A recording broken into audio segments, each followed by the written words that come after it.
Welcome back to No Sleep Teal on Reier on YouTube. Travis Reier back with you on a Monday, July the 29th, 2024. Fresh from day 5 of 2024 training camp with the Jacksonville Jaguars out there this morning at Miller Electric Center as Doug Peterson put his team back out on the grass. And we'll get into some observations from the workout. I thought it was an encouraging day for the Jaguar offense. Am I ready to say, oh, yeah, this is an offense that's going to be up there with, let's say, the 1999 St. Louis Rams, the greatest show on turf? No, I'm not ready to go there yet, but certainly in relation to what we saw the first 4 days of camp, encouraging nonetheless. Not that there should have been any panic to come from those first 4 days. But hey, that's what we do this time of year, right? We overreact to everything, even though we know we still have a long way to go in this preseason. But again, availability, a big part of the storyline in terms of who was able to practice. And I thought from that standpoint, it was encouraging because Tyson Campbell doing more out there, the recently extended high dollar, big ticket cornerback for the Jaguars. Jarian Jones, the rookie from Florida State, doing more out there on Monday. Andrew Wingard, the safety who missed Saturday's practice altogether, back out there. So in the secondary alone, an area where this team has not struggled, you had three of your presumed to be frontline players in that mix. And even on offense, you had Gabe Davis out there doing a good bit at the wide receiver position. So, really, some good two-way action on this Monday where the offense and defense were concerned. And we'll talk some special teams a little bit as well as we move throughout the program. But the workout started with really one-on-ones. Once you got through the individual periods, the positional periods, Jags move into some one-on-ones and go out there with Trevor. You got him on one half of the field working with wide receivers against DBs or corners specifically. The other side of the field, you've got Mac Jones and CJ Beathard working with running backs, and also you had tight ends out there going against linebackers and safeties, and tough spot for those defenders. A lot of grass to cover against guys who know exactly where they are going. But defense kind of set the tone early, I thought, once again, as Christian Braswell, the slot corner, working more from a depth perspective. But boy, right from the outset, a very nice pass breakup on a deep ball from Trevor to Christian Kirk. Well thrown ball from Trevor, too, but give Braswell a lot of credit. At the moment of truth, did what he needed to do to separate Christian Kirk from the football. And then Trevor answered with the deep ball that I think a lot of Jaguar fans have been itching to see, hooking up with the first round rookie, Brian Thomas Jr., going against Ronald Darby.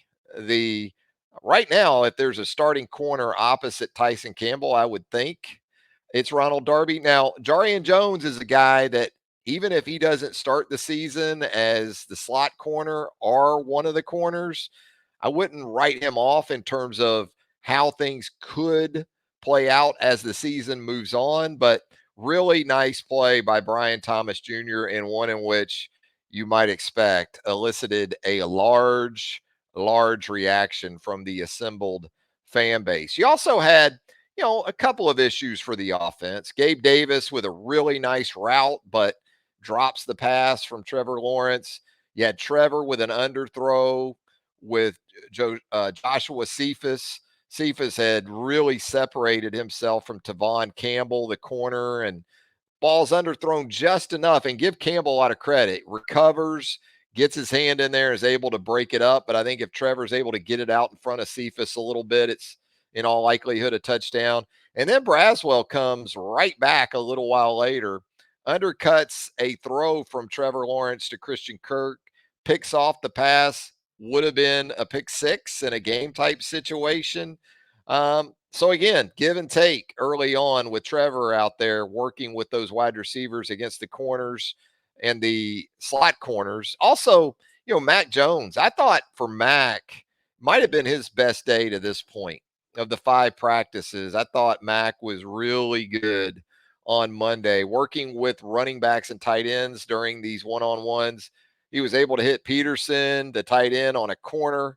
Very nicely thrown ball. Then he hits Bigsby with a shot down the field. Looks like Bigsby was working maybe a wheel or a rail, and won very easily against his coverage, and was able to pull in a nice ball from Mac for a touchdown. So those were kind of the highlights of one-on-ones.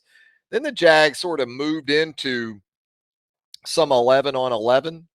And, we heard Doug Peterson talk about this in his press conference before practice, how by design, he and this coaching staff have been going with some different combinations, a lot of different guys getting thrown into the mix. And that was really the thing going into 11 on 11 Monday, because, there are still guys like Ronald Darby and Darnell Savage and Andre Cisco and obviously Tyson Campbell that are staples or have been staples. But otherwise, that other safety spot, and with Tyson kind of not needing to be pushed with the tweaked ankle, we've seen a rotation of Warrior and also Monteric Brown, who was back in there at the corner opposite Ronald Darby to open 11 on 11. Adam Gostis back in there inside with Devon Hamilton, the Australian, working alongside number 52 to open 11 on 11. And one of the big highlights, I thought, of the practice in general was Chad Muma with a pass breakup on Brenton Strange from Trevor Lawrence. The ball pretty well thrown by Trevor. Now, you'd like to see Brenton Strange finish this kind of play, but give Muma a lot of credit. I mean, he was pretty much step for step, made a really nice play.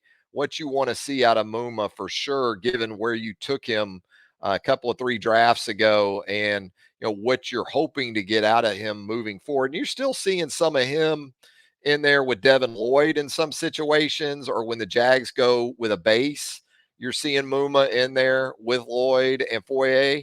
But a nice play by Muma on the ball to Brenton Strange on Monday. I thought Mac in 11 on 11, great anticipation, great accuracy on a deep outcut to Parker Washington. I think Mac's reputation is that he's got a bit of a pop gun, and I'm not saying he's John Elway in the 90s, or, maybe Patrick Mahomes right now, or some of these guys, but he can drive it in there. And it helps that you can anticipate and that you're accurate. And he was on that throw to Parker Washington.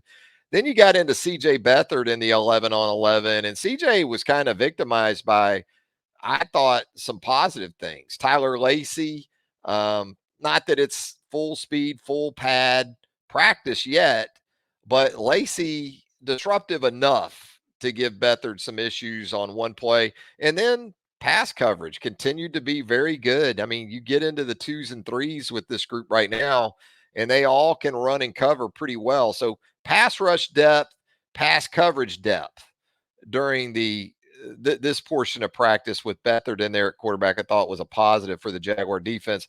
Then the Jags got into some punt team work, and sometimes it can be difficult because you're watching a punt team out there with a punt return team out there, and you're thinking, okay, what are they really working on right now? And what I typically default to, whether it's been covering SEC football or some of the Jags or NFL, is which unit has guys on it that you can anticipate or really envision being on that unit once the regular season gets underway.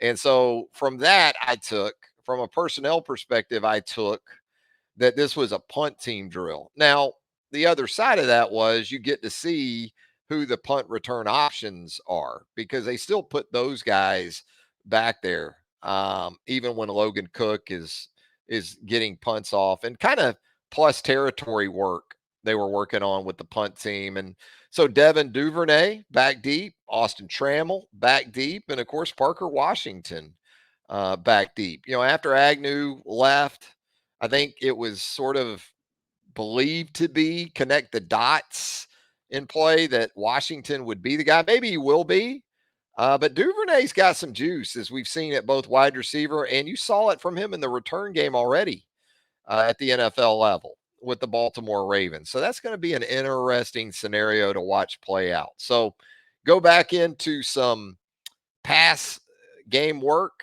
7-on-7 for the Jags.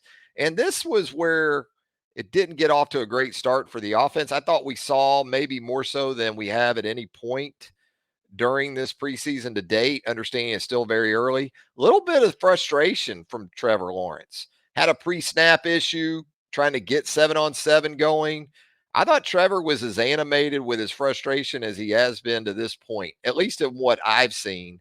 And I don't think that's a bad thing.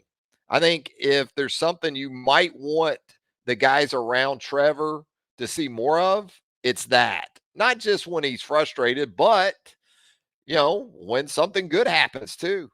And understanding Trevor's got to be the even keeled guy. You can't be rah rah, those type of things at his position every play for 60 minutes. But there was some frustration, I thought, from Trevor. And then right after that, boy, Devin Lloyd had a sequence at the linebacker position that I thought was tremendous in this practice on Monday. It was either a forced fumble or a pass breakup working against Brent Strange.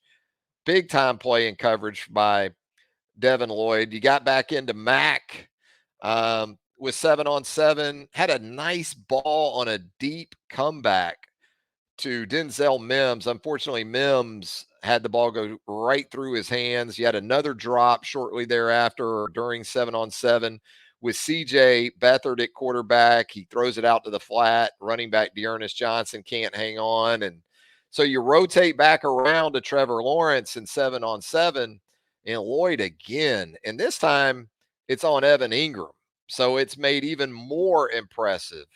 And it was down the field too. So Devin Lloyd looking to take those big steps now, a couple of 3 years into his development. Very promising stretch there, I thought, for Devin Lloyd. Um, Trevor did some good things about at this point, though. I thought this is where things started to pick up maybe for both him and the offense in general because he came back to the middle of the field. This time, Brenton Strange was able to finish the catch for an explosive play. And then Trevor, on time, accurate to Tim Jones, the wide receiver, hits him in a way in which Tim Jones is on the move. He can add to the big play total. And that was good to see from Trevor at that point. And CJ Beathard comes in, he misses on a deep shot, and then Mack hits on an outcut. You've got Jarian Jones in there working at left cornerback. So some different things happening there to end 7-on-7 that I think, again, in terms of offense, defense, you could feel good about a lot of the stuff you saw, especially in the midsection of practice on Monday, with an emphasis maybe more on 7-on-7. You get back into 11-on-11 as you kind of wind things down in this practice early on in 11-on-11, some design movement to get Trevor outside the pocket. Pass goes incomplete, but give this defense again a lot of credit. Hasn't really mattered who Ryan Nielsen has gone with in that back end. In the open 11-on-11 this time around, you had Aruwariye, you had Tyson out there, you had Braswell out there, you had Wingard and Cisco at the safeties, and then Ronald Darby was back in there pretty quick. But this is a connected secondary for it to be this early in camp and to have these sort of new pieces that you've got with Savage and Darby and guys like that. It's been impressive to see them on the same page as much as anything else. And you saw that with really tight coverage on Gabe Davis with Andre Cisco and Antonio Johnson underneath and over the top to take away any possibility of a completion to zero on that play. Beathard back in there. Again, CJ experienced, I think, the depth of the coverage. He got locked up because he didn't have anybody to throw it to. Then you had a bit of a kind of a miscommunication or somebody ran a wrong route because when you got a tight end on an outcut colliding with a corner in man coverage against a crossing route, somebody either ran too deep somebody didn't run shallow enough in sort of that route tree there. And that was a bit of a snafu there in the route running. And then you get into Mac. And again, Mac, I thought throughout the practice kind of spanned the different periods with how he played. He gets deep to Joseph Skates, the rookie out of Memphis, on a beautifully thrown deep ball. Mac comes back on a looked like a rail route. He was trying to hook up with Jalen Jackson, the rookie running back from Villanova, and he hits him on the back shoulder because the linebacker's in a good place in coverage. So the ball has to be to the back shoulder. Mac put it right where it had to be, but Jackson wasn't able to hang on. And then Trevor came back in to kind of cap things as you ran back through 11 on 11.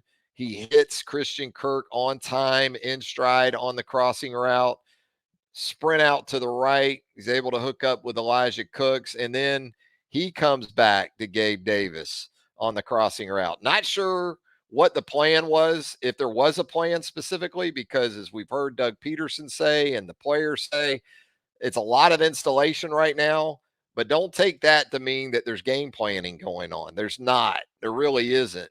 But however the matchups work, or maybe, and this is my hope, it's after 4 days of being dictated to by a defense, you kind of figure out where they're coming from or where they're going to line up. And whether it's game planning or just what you hope is the sort of the accumulation of experience. Okay, this is what they're giving us, in this situation. This should be there. And if it's the result of a progression with Trevor, if it's the result of chemistry between him and his receivers, and maybe some polishing of some routes or some reads being made on the receivers end, hey, good stuff. But I thought it showed up once you got to about the midway section of the practice and then through 11 on 11. Also, late in 11 on 11, we did see Antonio Johnson a little bit at the slot corner. We've been kind of keeping an eye on that to see if we were going to see much of that here early on. Really haven't, but just a little bit I happened to notice there late in Monday's workout. That's going to do it for No Sleep Teal. Hey, if you like the program, we hope you'll give us a thumbs up here on Reier on YouTube. If you haven't subscribed to Reier on YouTube, we certainly hope you'll do that as well. Turn on those notifications. You'll get all of our content as it drops. Jags back at it on Tuesday.